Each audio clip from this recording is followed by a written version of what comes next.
Hello and welcome back to Remember the Flowers. We will be continuing where we left off, which, if you recall, was during that whole nice little train ride with Cooper. And we are heading to a little rendezvous point where a second party, or I think it's called a third party, is gonna pick up Cyrus and take them the rest of the way to Resume.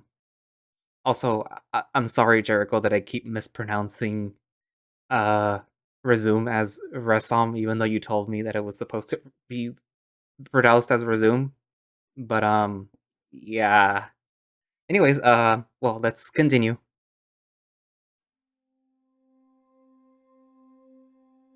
When I finally wake up, I'm annoyed that it's still dark. I guess I shouldn't be surprised that my last night on the train isn't easy to sleep through. But it's not from my anxiety. There's a sound I can't ignore. It's grating, like something scratching on metal. Cooper? Hey, do you hear that? I roll over to face him, but he's not there. Wait, he's not there? Where is he? I jolt up in panic. There's a bit of moonlight peering into the car from above, but it's enough for me to realize I'm completely alone. Despite my anxiety, I can't help but yawn pretty hard. It must be nearly 4 a.m. Whenever I had trouble sleeping, Damien would just hug me tight until I fell back asleep. I wish that was an option here. I don't hear the train moving. Did we stop? If we stopped moving, does that mean Cooper left? Then who's making that noise? I think it's coming from above. Through the process of elimination, I assume Cooper's doing something. Either that or some kind of weird alien creature is eating him up there. Both logical explanations. I try to cover my ears to go back to sleep, but I can't block out that noise. Sadly, I'm one of those people who needs absolute silence and darkness to fall asleep. Well, I'm already up, so... With a great big harumph, I push myself to stand before putting Cooper's jacket back on. The door is cracked open. It's a bit heavy, but I managed to push it forward. Sure enough, the train's not moving. I can hear that irritating sound much clearer. In fact, it's right above me.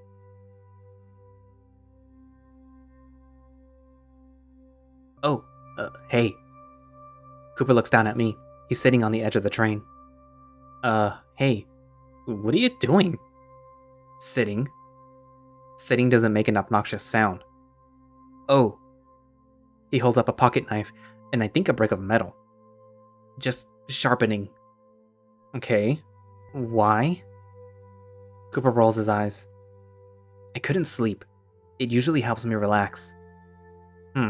Well, now I can't sleep. Tragic. Cooper gestures with his snout up, indicating for me to join him. At least I can show you something cool. Come up. I respond to that with a sleepy groan, but as usual, I comply. I make it up a few of the divots by myself. Cooper lifts me up the rest once I get close enough. There you go. How you feeling? Tired? That's crazy. What did you want to show me? Patience. I'll show you soon. Okay. I sit next to him on the edge of the car for a little while, although I'm so tired that I occasionally nod far enough off the edge that Cooper has to grab me by the collar to keep me from falling. I know you're tired, but come on. Wonder whose fault that is. Who's to say? I groan at him. Instead of sitting next to him, I opt to sit behind him, back to back. I can feel Cooper's tail slapping my leg a bit, but I'm not going to comment on it. I'll use it as ammunition when I can form a coherent thought. So, why can't you sleep? Cooper strikes the brick again. I'm just excited.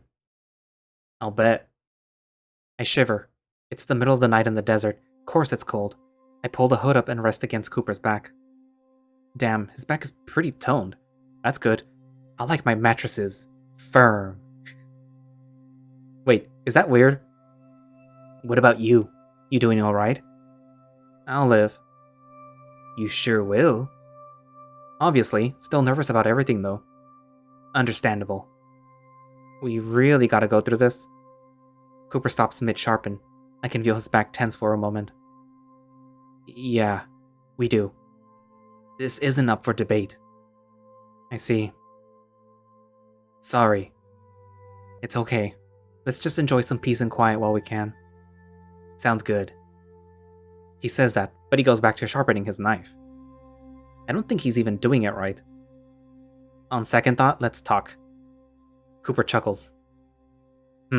What about? That knife you're sharpening, do you actually use it? Cooper pauses. Not really. Why? Well, for starters, I don't think you're sharpening it right. Huh? You're supposed to use like a special oil for the blade, or at least water. All you're doing is scraping it against a metal brick. Is that bad? Well, I'm pretty sure it's not supposed to spark like that. It should be a relatively smooth sound. I don't even notice it anymore. Second, it doesn't look as reliable as the one you gave me. You're right. I'm definitely not going to squeeze it with my bare hands. Har har. Cooper goes back to sharpening it. It's more for nostalgia's sake. My ex got it for me. Oh. Damn, I thought we already opened all the cans of worms before. It's the last thing he gave me. It gives me something to do while I think. What are you thinking about? All the things I'll be able to do after tomorrow.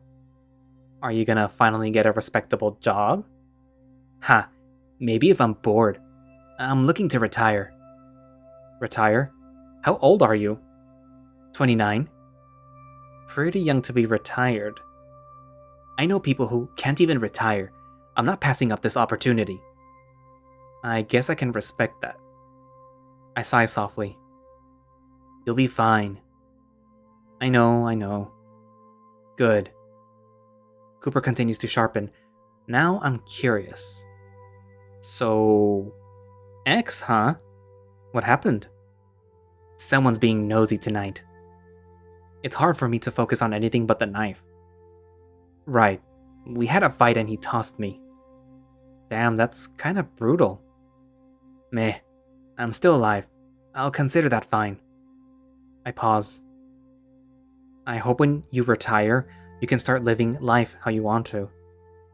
Where's this coming from? You're too good to be working as a mercenary. Not this again. I cut him off. Come on. Promise me you will. Why should I? Cooper asks with a bit of playful snark. I think that since I'm basically the reason that you're able to retire, I should get some say in how you spend it. Wishful thinking there. Cooper scrapes the brick a couple of times more. I'll think about it. Good. With my little victory, I give in and rest against his back once more. Cooper seems to be scraping the knife a bit softer now, not making nearly as much of a racket. Just enough to be a decent background noise. The moment of quiet is interrupted, however, as the train jolts a bit. It soon begins moving forward. I have half a mind to get down. I try to sit up, but Cooper stops me. You'll be fine. If anything happens, I'll grab you. That actually reassures me enough to go against my better judgment. With a smile, I sit back against Cooper and take in the passing scenery. The wind against my face is actually rather pleasant. It's a bit chilly, but in a good way. I feel myself waking up. Wait, that's a bad thing. Ugh, I doubt I'll be able to sleep once we get back down. Hey Cooper, what time is it? It's a little after 5. Ah, and what time do we get off? Our meeting is a little after noon. So about 7 hours left, huh? I sigh. I know you do. Cooper leans to the side for a moment. I look back at him. He's looking at the horizon. Hey, look at that. I squint at what little light I can see. Wait, there's light? Ah, the sun is starting to rise. The skyline is starting to shift to a pinkish hue. It's quite pretty. The last time I saw the sunrise was... I sigh again as I think of Damien. I never got to see him again, did I? I shake my head. What a weird thought. Sorry, it's not much of a farewell gift, but a sunrise away from all the city lights is the best I can do. Don't worry, I love it. I remember something. I carefully retrieved the flower Cooper got me. Glad the pockets are spacious. Well, I got this too. I consider the sunrise a consolation gift. How gracious of you. Ah, yes. Some of our last bantering. I rubbed my left eye a bit before sitting against Cooper again. How the hell did I get attached to the sky so quickly? Because of the wind, the flower nearly flies out of my hand. I make sure to hold it underneath, with the long stem in my fingers. Almost looks like I'm holding a glass of wine. Cooper, do you like wine? No, not really. It's kinda gross. What kind of drinks do you like? Beer. You do seem like a beer drinker. Oh yeah? What's that supposed to mean? I give a great big yawn as I lean against Cooper more. You just... I don't know, you have those kind of vibes. You know, there are better places to sleep than on top of a train. I don't think there's any place I'd rather sleep than... right here. Cooper has a short coughing fit. I'm too tired to say I was just joking. Just hope I catch you if you fall. I don't need to. The last thing I hear is Cooper's tail swishing next to me. For once, I'm happy about being woken up in the middle of the night. This was a nice way to end our last night together.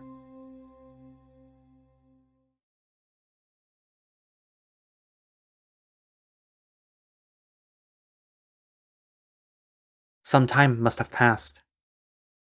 I feel like I'm laying down instead of sitting. I don't have a lot of time to get my bearings as Cooper wakes me up. Hey, come on. How long are you gonna sleep? We're gonna be late. Huh? What? Wake up. You slept way too long. I groan as I push myself up. What? Time is it? A little past 11. That gets me to wake up instantly. What? I tried to wake you up earlier, but you wouldn't budge. But... Here, eat some breakfast. We gotta walk into town in about 30 minutes. Wait, what? Damn it, I was hoping we'd at least have one last breakfast together. There's no sense in arguing. We do have a deadline to meet. Cooper has to help me open the wrapper of the portion pack he gave me. I'm in such a daze. I guess our little dawn session took a lot out of me. I'm surprised you were able to bring me down. It wasn't hard. You're not very heavy. I guess that's a plus. How are you feeling? Kind of... whatever. It's going to happen whether I want it to or not. You got that right. Cooper smirks at the situation. It's not funny. I know. I know. I guess he's excited about his premature retirement fund. I guess I can't blame him. Anyone would kill to be able to retire before 30. I'll be fine. How hard can it be? That's the spirit. Who knows? Maybe by this time next week, you'll be back home. God, I hope so. I just hope that they can answer my questions, since someone can't. Cooper gives me a finger gun. Classified. I roll my eyes. Probably the last one I'll give him. I finish up the meal quick. Cooper gives me some of that strong water. I'm feeling awake again. Alright, I think I'm about as ready as I'll ever be. Slow down there, bud. We still gotta get there. What an agonizing wait. Preaching to the choir. I'll bet. I stand up and do a bit of stretching, getting ready for the next part of the journey. I help Cooper clean up most of his belongings. Cooper tries to bundle all of the trash up, then throws it outside of the car. He's more annoyed about it than I was, saying he doesn't like to waste things or throw things away like that, but he doesn't want to leave any evidence behind. I point out that some of his fur must be left behind somehow. He shrugs, saying it's hard to ID someone based on their fur alone. Sensors would say that it belongs to another animal of the same species. Blood or saliva is much better to figure out who someone is, at least according to him. That should be everything. As if on cue, the train starts to slow down, which in turn causes my heart rate to pick up. Ready? I follow our breathing exercises one more time. In and out. Yeah, I am. Alright then, let's head out. Okay. Cooper opens the door before looking outside. Alright, let me carry you until we are in the city. Cooper crouches down. Without even thinking about it, I climb up on his back. It's gonna be a pain bringing all of these bags back home by myself. Maybe you can pay someone to help you carry them? Maybe I could. With that final quip, Cooper starts a steady jog perpendicularly of the train. Doesn't seem like anyone noticed us. Once the train is sufficiently far away, Cooper turns towards the city in front of us. Is that Resoom? No, that's Green. They arranged for a car to take you there. How nice of them. For them, it kind of is. That's encouraging. Always happy to help. I'm sure. I rest against Cooper's shoulder, looking up at the city in front of us. Barely an hour left. I bet Cooper can feel my heartbeat against his back. Ugh. For all my bravado, I'm not able to hide my anxiety. I guess that's to be expected, but still. Cyrus? I know, I'll be fine. Exactly. By tonight, you'll be sleeping in an actual bed. Probably after having better food, too. Unless the company is just as good, it won't really matter. Cooper's ears flick at that. You've been good to me, man. I'll miss you. Uh, Come on, don't get all sappy on me. But it's true. I'll miss you. If you say so. I'm curious, so I look down behind me. Huh, I was right. His tail is wagging.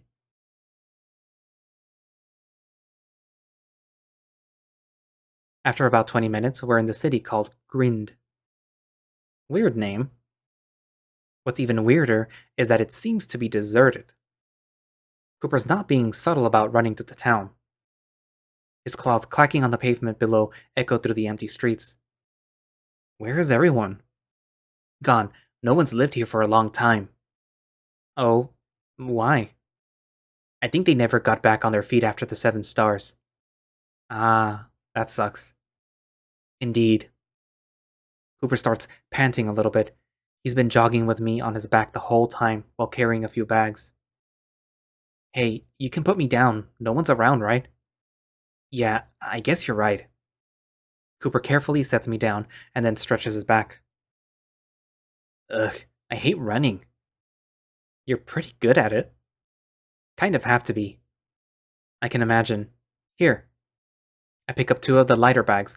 Thankfully, we went through a decent amount of supplies. Thanks. Anytime. We start walking together into the heart of the town. Our echoing footsteps are the only semblance of ambience we have. It only spikes my anxiety.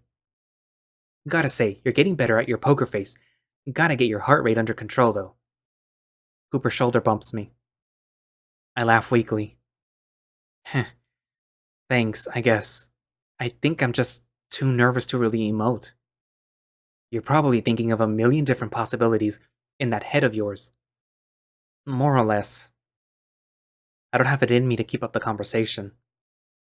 I want to talk. I really do. But I just can't. Cooper takes out his Axiom window.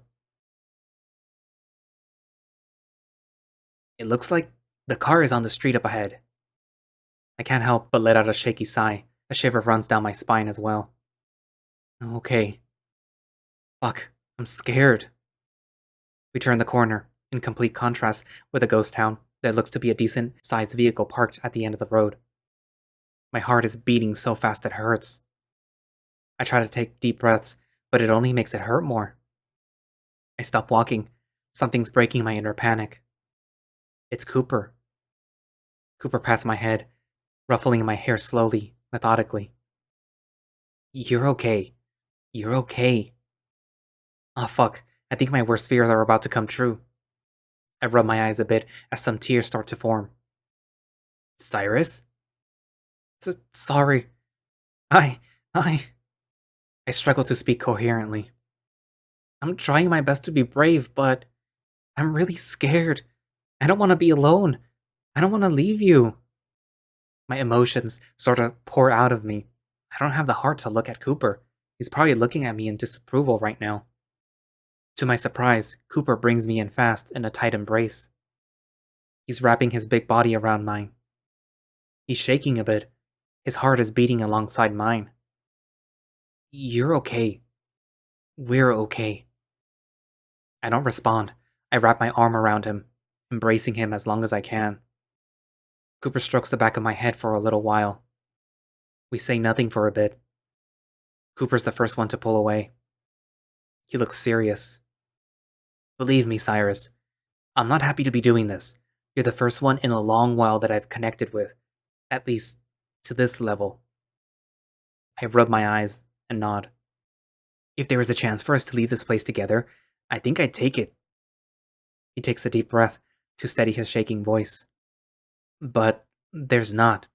This isn't something that we can get out of. Not anymore. I can't. I nod once more with a loud sniffle. I know. I'm just... Yeah, it's a lot. Cooper pulls the hoodie up for me one last time. You can keep the jacket as a memento. I nod. Okay.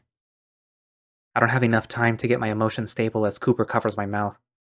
Shh, wait. That sounds like... My thoughts are already going haywire. I can barely hear anything, except the distant sound of boots. Shit, how did they find out about this meeting? Cooper takes his paw away to grab my hand. Come on, let's get you in the van. Wait a minute. Cooper persists and, for the first time, yanks me with force. It's hard to keep up with him when he's seriously running. Once we make it to the car, Cooper opens up one of the back doors and hoists me up. Sorry, this is it. Goodbye, Cyrus. I hope you know you were a cool guy. Good luck. Wait a minute. Cooper doesn't let me continue as he shuts the door. There's a locking sound. Cooper! I bang on the metal door as hard as I can. It makes a dull thud. The door is super thick. I look around at the interior for a way out. It almost reminds me of the inside of an ambulance. There are benches on either side of the walls that sit under tinted vertical windows. The front seats are blocked by a barrier, almost like the back of a taxi. Besides a tiny window, there's no way of getting through. My heart is racing. I don't want Cooper to have to deal with those goons alone. I run back to the thick metal door. There's a medium-sized circular window in the middle. I try my best to look outside. Sure enough, there are two of those armed goons walking slowly towards the van. I have to reposition myself just to look at Cooper. He's standing close to the van. He looks calm. I expected him to take out a weapon or at least get into a fighting stance, but no, he's just standing completely casual. Is he not going to run them off? I bet Cooper can sense my anxiety from in here, despite the door. They're only about a dozen feet away. I can hear one of them talking, but it's a bit muffled. The first guard who speaks sounds like a man. He has a lax posture. The other seems much more serious and doesn't speak. So, any luck? Cooper doesn't respond. Aw, come on, man. Don't be like that. You know full well how much I hate you. You say that, but you're the one who contacted me. Huh? You're one of my only contacts there. I'll take what I can get. Oh, I'm well aware of that. You're that kind of scum. I can still rat you out for letting one of them escape. He didn't escape. Someone broke him out. Sounds like another layer of your incompetence. The guard tilts his neck. I can hear something pop. You've always been good about getting on my nerves. So, about my pay. Not so fast, hot shit. You better put up some proof that he's really a pristine carrier. My head starts to hurt while listening to this guy. What are they talking about? What's going on? I can hear Cooper sigh as he opens his Axiom window. He slides to the inventory sphere and rematerializes something. They look like bandages. Wait, are those? Here, he was wearing them when I found him. You can check his blood from these, right? Maybe. It's been about a week. Hand them over. Cooper rips one of the bandages off, keeping the rest. Collateral. Whatever you say. My head feels like it's about to burst. I don't get what's happening. What's a pristine carrier? Why do I recognize that term? The guard pulls out his axiom and takes out some kind of gadget. It looks like a scanner. Yep, that's him all right. You seriously need to upgrade. Pictures would have done wonders. Once I finish here, I'll consider it. Fair enough. As per your agreement, we'll send you half of the negotiated payment. Once we're back in Resoom, we'll send the rest. Cooper turns his head to get a better look at the screen. Cooper's eyes light up as he watches the screen. A smile curls on his lip as he slides the axiom off. Pleasure doing business with you, Clement. I'd say the same, but we both know that isn't true. Anyways, we better get going. If we don't make it back to base ASAP, we'll be screwed. Sounds like a personal problem. You don't know the half of it. Hey newbie, go start the car. Yes, sir. Wait. What's going on? Wait. Are these guys taking me to Resoom? But they look like... The van shakes as they both enter the car. The engine starts. I look towards the front of the vehicle. There's a window for people back there to talk to the drivers. My head hurts, but I have to know what's happening. Hey, what's going on? Huh, what do you want? Where are we going? To Resoom, obviously. But... Oh, that's right. Lance did say you lost your memory. I pause. Who's Lance? The obnoxious guard starts bursting out in laughter.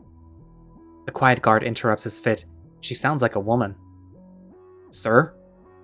No. Can you blame me? This dumbass doesn't know he just got sold. Didn't even know the guy's name. It's hysterical. Clement keeps laughing. That memory loss was a blessing in disguise, I guess. He's gonna be in for a world of hurt when we get back, though. What are you talking about? I was with someone named... Oh, let me guess. Was it Curtis? Or was it Gerald? Cooper? That elicits another laugh. God damn it, that's funny. The fucker must be running out of aliases. Hey, how long do I get moving? About 3 minutes, sir. Hurry it up. I'm not about to lose my job due to your incompetence. Yes, sir. They completely ignore my stunned expression. They don't even acknowledge that I'm here anymore. My heart rate has done a complete 180. I wouldn't be surprised if it wasn't beating. Everything feels so still as I start to realize what's going on. I slowly move back to the other window, trying to get a good look at the man that I spent the past week with. Hey, Cooper? My voice is a strained whisper. He's a bit further away now, tapping away on his axiom. I knock on the glass, trying to get his attention. His ears perk up before he looks at me. He must see my horrified expression. But he doesn't seem to react to much. He looks somewhat indifferent to the situation. The more I stare at him, though, the more his expression changes to one of discomfort. He looks to the side for a moment and takes a deep breath before looking back at me. Stoic, just like when we first met. I lightly bang on the door. Hey, Cooper? Either he can't hear me, or he's ignoring me. Regardless, he turns on his heels. He starts to walk away. I'm slamming my fist against the window now. Cooper! I bellow as I keep slamming the window, hoping to elicit some kind of reaction out of the yellow wolf I called friend. No response. I grunt with each continuous slam, as if I had any chance against the prison that I found myself in. For fuck's sake, don't start moving yet. Give me a second. Tears are streaming down my face. What the fuck is going on? Did that bastard actually just sell me off? Why were we running away from these guys? I want him to explain what's happening like he always did. With one final grunt, I slam my fist against the door, but I'm met with a pocket of air. The guard opens the door from the outside. Alright, enough crying. I've had about enough of this hissy fit. I'm almost out of breath at this point. There's both fear and anger in my eyes. I guess he doesn't quite like that as he sucker punches me right in the gut. All of the wind vacates my body at once. It's a bizarre sensation to not be able to feel the punch, just the aftermath. Sir! Relax. We'll just say Lance did it. Look at his hand. He's clearly been tampered with. He yanks me by my bandaged wrist, disregarding the fact that I've been struggling for air. Just look at what he's done to himself. His right pinky's just about snapped off. Through my daze, I try to focus on my hand. I must have been hitting the door pretty hard, as my pinky is definitely crooked. There's fresh blood staining the bandages too. Well, we can use this as another opportunity to check him. He drops me before he opens his axiom window. Before I know it, my arms and legs are tied up by some sort of fabric. I can feel him pinch my pinky with something.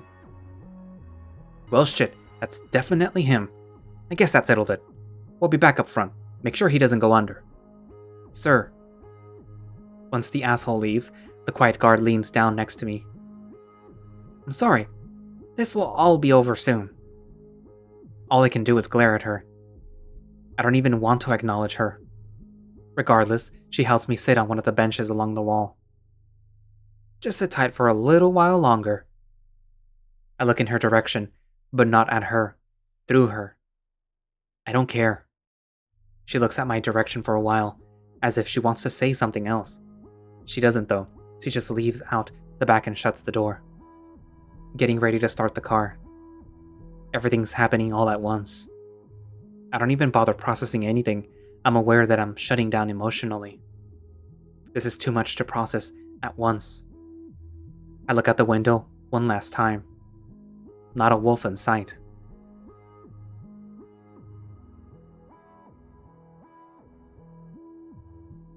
I'm not sure how long it's been since we started moving. I haven't bothered to converse with either of my two captors since we left. Occasionally, I look outside the window.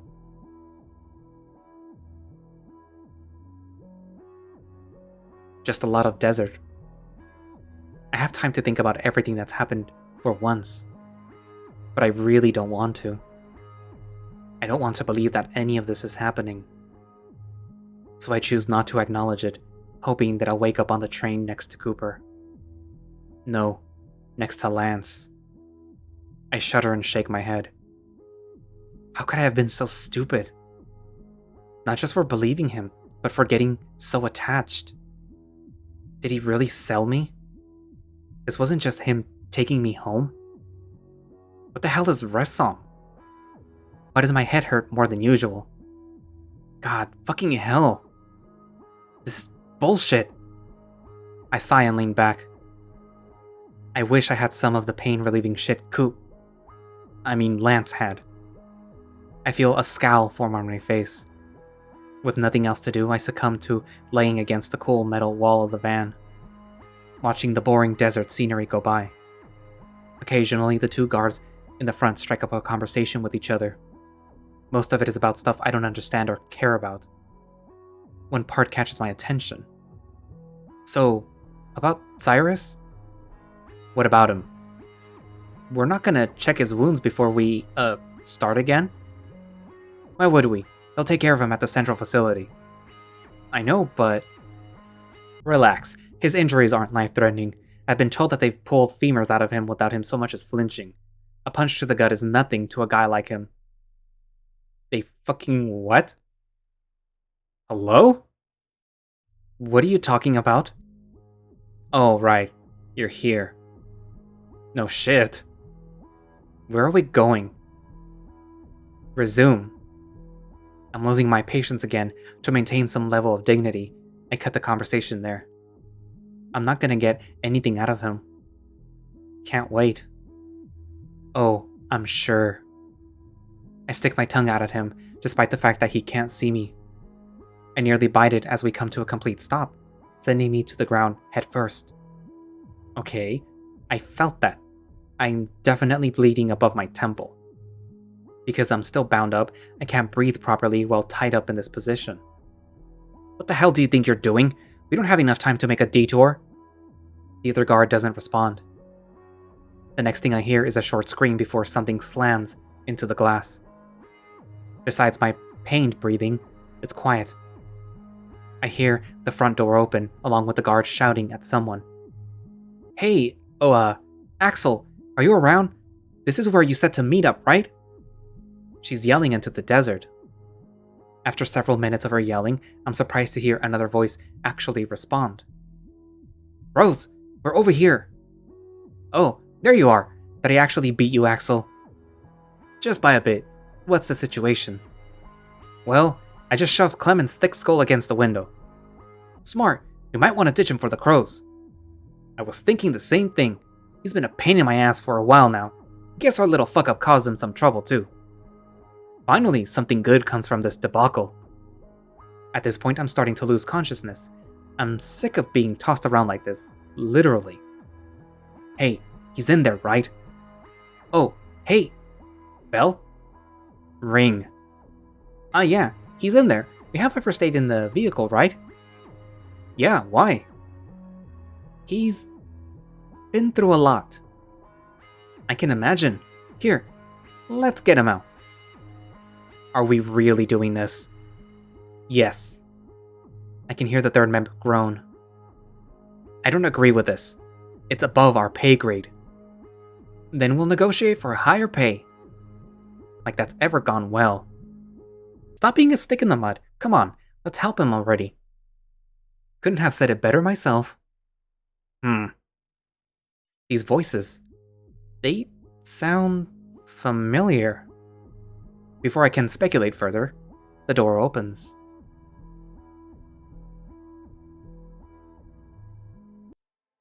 The evening sun gives them enough of backlight for me to make them out.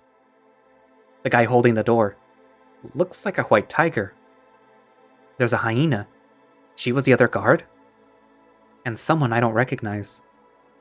I recognize the other two, though. They're from the tablet Coop Lance had. They were a part of his former crew. Ugh, this is not something I want to deal with right now. Hey, you doing alright? He speaks in a soothing voice. It's nice, but I'm not letting my guard down. I don't respond, I just stare at him. Hey Axel, he's pretty shaken up. I can fill you in the car. Alright, sounds good. Oh damn, I think he hit his head. Clement bound him up like that. Sorry, I couldn't stop him. I think you made all the right calls, don't worry. What's important is that he's safe now. Ring, can you go dump Clement's body in the ditch over there? I got a better idea. Goody. She says sarcastically. The big tiger steps inside the van and crouches down by me. Well, those are some fangs. Come here, let me get you out of here. I don't resist, mainly because at this point, I'm emotionally spent. They could throw me in the ocean for all I care. He pulls out a knife. I hate that I still don't care. My eyes follow the blade as he brings it closer to me. He's wearing a smile, but I'm not sure what for. Hard to tell with his eyes closed like that. I'm just gonna cut the stuff off of you, alright? I don't respond. He takes that as his cue to free me from my bindings. It slides off after a few cuts. Here, can you stand? At this point, it'll just be easier to cooperate. I sigh and sit up, some blood trickling down my forehead. Ah, damn. Let's get you patched up. He offers this big paw to me. I hesitate for a moment. Eventually, I take it. I play along for now. Until I can find an opportunity to escape. Thanks. That causes the tiger to open his eyes for a moment before promptly shutting them. Of course, let's go. He attempts to help me out, but I insist that I can get out by myself. Of course, I can't, and I nearly fall face first to the gravel below. The tiger has to catch me so that I don't meet the pavement. Whoa there! Alright, let me carry you. I can't fight him even if I wanted to. He gets me on his back. I'm immediately reminded of Lance. I hate this. I should be reminded of my... How's that? The tiger tries to get me comfortable, I can feel his purring from here. It quickly lulls me into a much-needed rest. I think he fell asleep. He could use some rest. We ready? Just a sec. The dragon's holding a bit of gear from the van, along with the helmet. Oh, good call. Bet we can get some data from Clement before they realize he's gone. I wouldn't count on it, but we can try. Get in the vehicle. The van's about to blow up. Oh, hell yeah. The hyena and the dragon give a resounding high five. Axel grumbles in response. Bit over the top, wouldn't you agree? Just how we like it. It'll be fine, probably. Yeah. The three head inside the armored car. The white tiger lays their unconscious recruit on the padded bench. We need to talk about this. We will later. Let's just give him some time to rest. Fine. Alright, let's move out. I'll drive. Sounds like a plan. Ring? It's detonating. Better hurry up. Woo!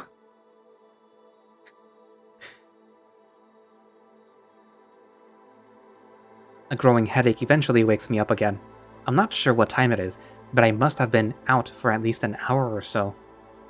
I groan at my throbbing skull. It's difficult to stay asleep like this. It's gonna be fine. I think this is a terrible idea. I'm facing the wall, but I can hear a pair of people sitting right behind me, less than a few feet away.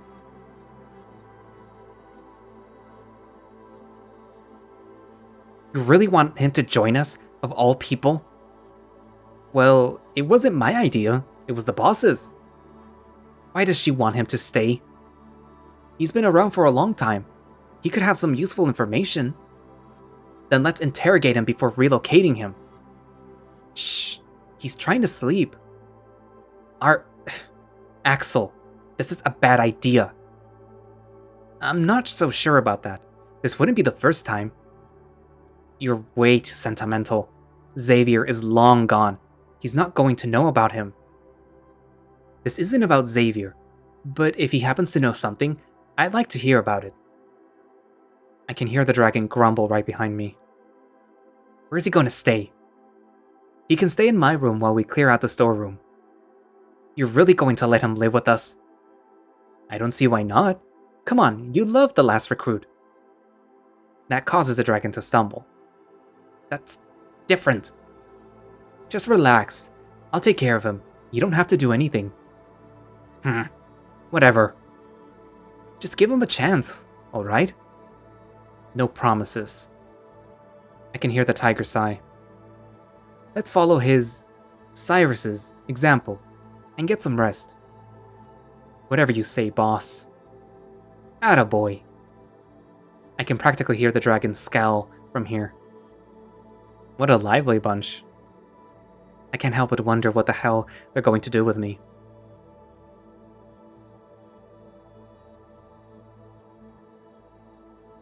To be continued. The tiger right there reminds me of Bearwulff in his tiger persona, or his Crónicas de Noira. Anyways, yeah. So that was, that was a twist. Oh, Lance, how could you? How could you play with us like this? We gave you a bath. I guess you're still smelly, you pooper. So what did you guys think? Did you think Cooper did this maliciously? Was this just a job for him? Do you think this is all part of the plan? Do you think these guys are good? I mean, they did apparently rescue you the first time around or something. And are they talking about you, or, well, Cyrus, or are they talking about someone else? I am inclined to believe that they are referring to the human. But maybe they're also referring to... No. Yeah, I think they're referring to the human. It's a pity that Lance apparently betrayed the human and sold him off. But I guess it was always just a job for him. Or is it? But yeah. Well, anyway, leave in the comments what you think. And as always, I will respond. And yeah. So that was it for this update. Update number 5. Remember the flowers. Cooper. No, Lance. How could you? But yeah. So thank you all for watching / listening. If you would like to play Remember the Flowers yourself, you can find it over on itch or on, I think, on the official Remember the Flowers Twitter account, which I will link down in the description. If you would like to support the project, I will also link down for Patreon, where you can subscribe and help them, as these people here on this page you are currently seeing have done so. And I hope that maybe next year that I will also be part of this too. And ow, I just pulled on my headphones. So yeah. And also I will also link down for Jericho's Twitter too, I guess. And I guess that's it for now, and I will see you guys in the next episode. Oh, $30 Patreons? What else is there? I never really leave the credits. Oh. Well, thank you guys for watching, and yeah.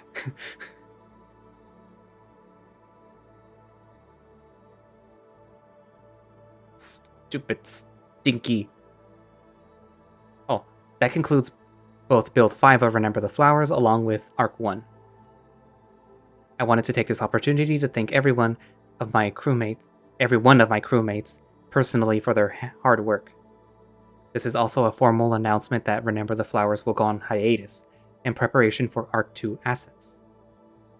Please check the Patreon Discord in the coming days for announcements. Once again, thank you for taking the time to read my visual novel. We'll see you soon. Jericho. You're doing good work. Anyways, yeah, I guess I will see you guys in the next video. Bye-bye.